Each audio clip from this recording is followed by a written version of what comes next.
जय श्री राधे। पूज्य श्री सद्गुरुदेव भगवान के चरणों में प्रणाम। पूज्य श्री गया प्रसाद जी महाराज का जीवन चरित्र। परम अनुग्रह की भगवदीय योजना। पंडित राज जगन्नाथ जी कहते हैं, अरे चित्त सावधान रहना, तू श्री वृंदावन में गाय चराने वाले नवीन नील नीरद के समान नील श्याम कांति वाले उस अनिर्वचनीय पुरुष को अपना बंधु मत बना लेना। कहीं बना लिया तो वह अपनी सौंदर्य सुधा वर्षिणी मंद मुस्कान से तुझे मोहित कर लेगा और तेरे समस्त प्रिय विषयों को तुरंत नष्ट कर डालेगा और तुझे संसार में किसी कार्य के योग्य नहीं रहने देगा। जब से श्री शंकर लीला में फूल फेंककर श्री रास विहारी ठाकुर ने पूज्य श्री पंडित जी के चित्त को सर्वथा अपने अधीन कर लिया, तब से श्री रास विहारी साक्षात श्री कृष्ण हैं के भाव से आपका आकर्षण एकमात्र श्री रास विहारी ठाकुर स्वरूप की ओर ही हो गया था।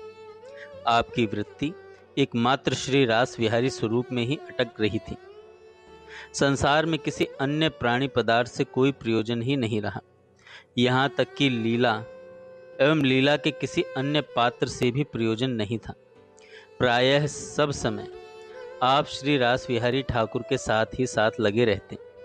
यत्र तत्र यह कहा जाने लगा कि जहाँ श्री रास विहारी ठाकुर वहीं पूज्य श्री पंडित जी।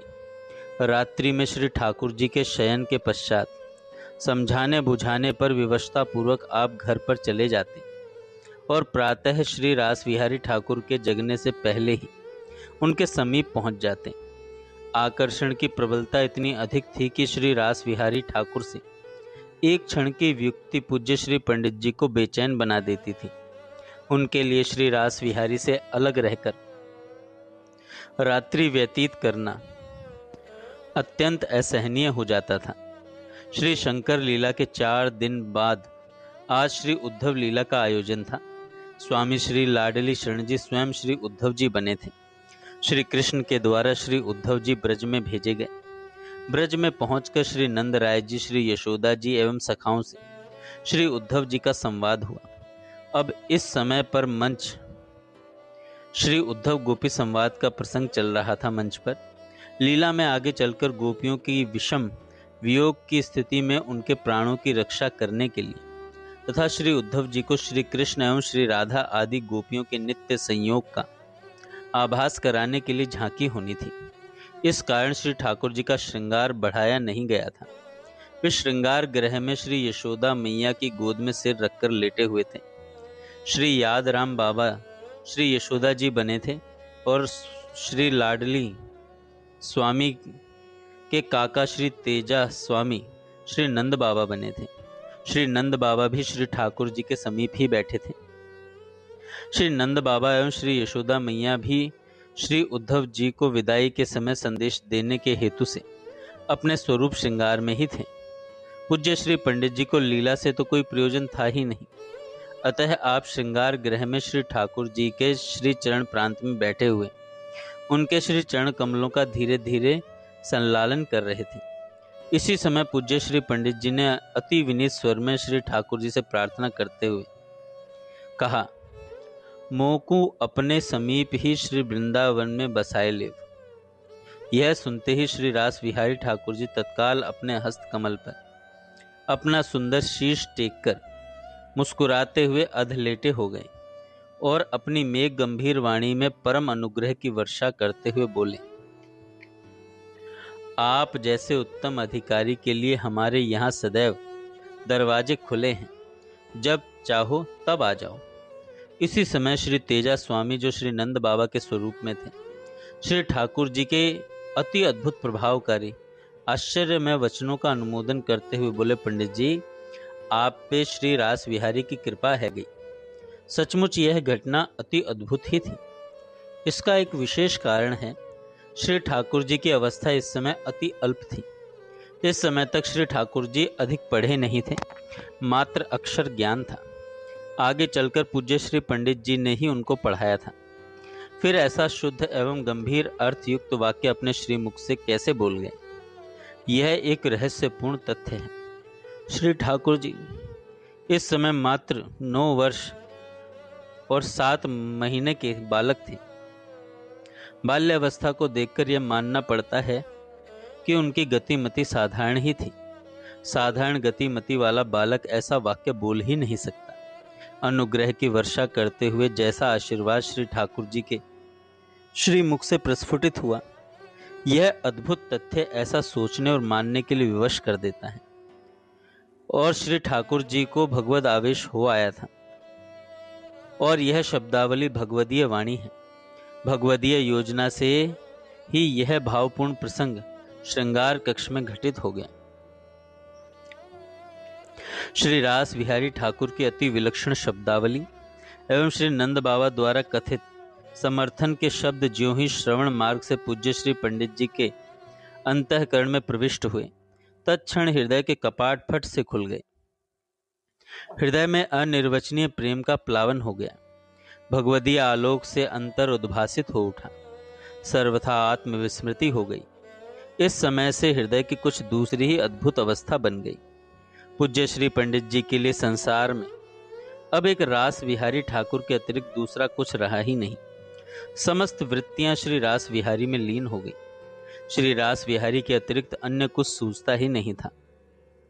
जो कुछ हुआ वह वाणी का विषय सर्वथा था ही नहीं। यह तो शाखा चंद्र न्याय के अनुसार संकेत मात्र है। कोई अनुभवी ही इस अवस्था का अनुभव कर सकता है, परंतु कहकर नहीं बता सकता। और अनुभवति न कही सक कोई, कवन प्रकार कहे कभी कोई की उक्ति चरितार्थ हो गई। विलक्षण भाव दशा का प्राकट्य श्रीमद् भागवत में आता है। मनमोहन अब तक हमारा चित्त घर के काम धंधों में लगता था।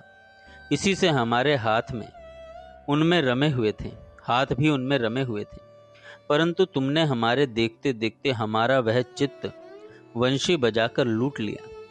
इसमें तुम्हें कोई कठिनाई भी नहीं उठानी पड़ी। तुम तो सुख स्वरूप हो ना। अब हमारी तो गतिमति ही निराली हो गई है। हमारे ये पैर तुम्हारे श्री चरण कमलों को छोड़कर एक पग भी हटने के लिए तैयार नहीं हट रहे हैं। फिर हम ब्रज में कैसे जाएं?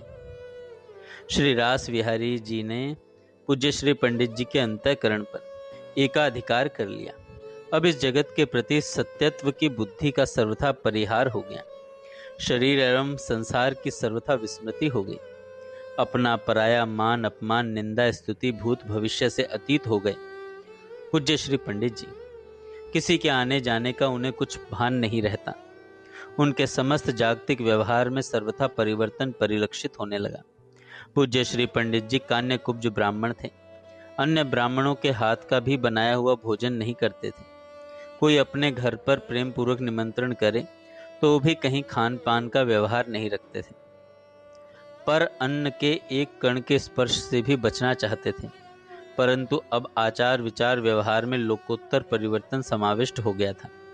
श्री रास बिहारी द्वारा हृदय हरण कर लिए जाने के बाद आप श्री रास बिहारी की झूठन के एक कण के लिए लालायित रहने लगे। उच्चिष्ट कण को बड़े आदर के साथ महाप्रसाद मानकर पा लेने के लिए उत्सुक रहा करते थे।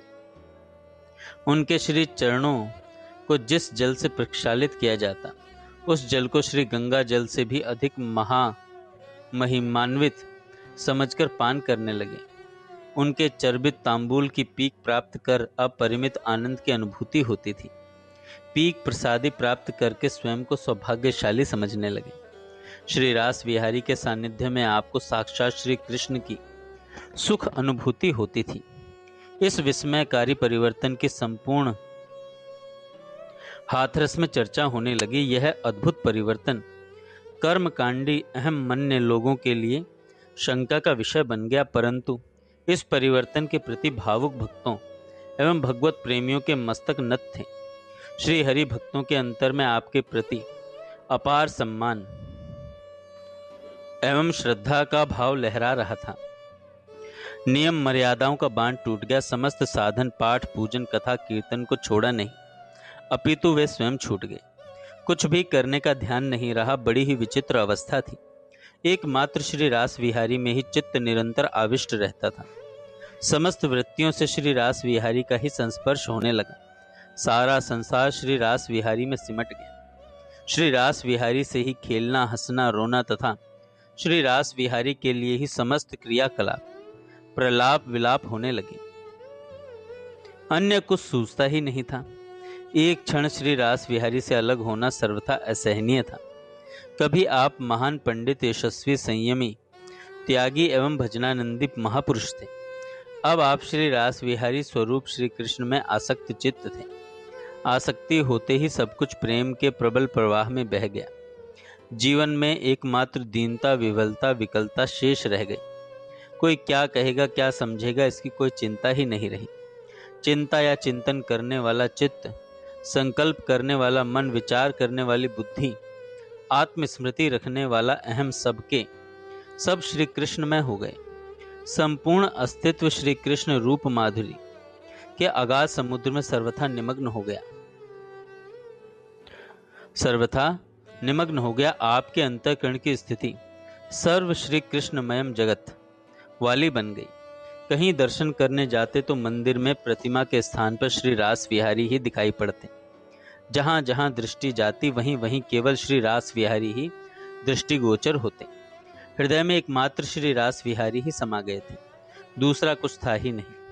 एक विचित्र उन्माद की सी अवस्था थी कि नाहि न रयो हिय में ठोर, नंद नंदन अछत कैसे आनिए उर और, चलत चितवत दिवस जागत स्वपन सोवत रात, हृदय ते वह श्याम मूर्ति छिन्न न इत उत जात, कहत कथा अनेक ऊधो लोक लाज दिखात, कहा करो तन प्रेम पूरन घट न सिंधु समात, श्याम गात सरोज आनन ललित गति मृदुहास, सूर ऐसे रूप कारण मरत लोचन प्यास।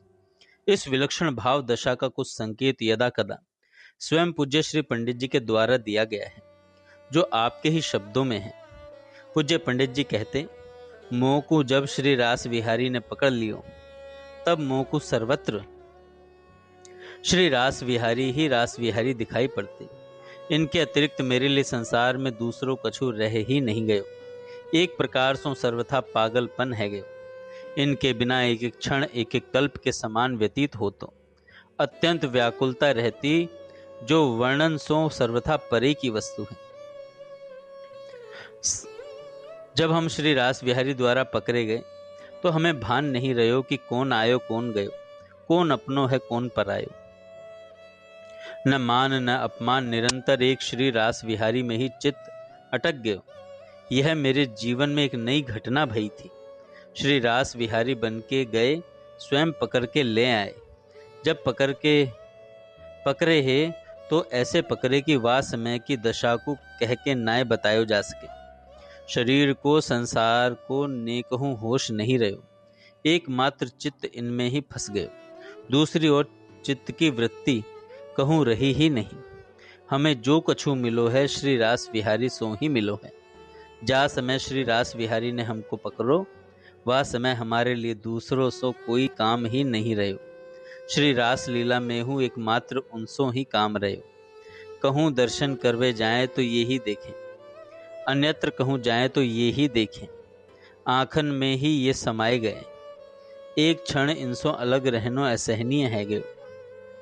यह अवस्था देख के लोगन ने समझो कि पंडित जी बचेंगे नहीं, लेकिन यहाँ ब्रज में लाना था, इस कारण से ही ये बचाते गए, मरने नहीं दियो। अंत में यहाँ पकड़ के ले ही आए। या कलयुग में जो कृपा मेरे ऊपर भई, संभव है काहू पे भई हो। जय श्री राधे।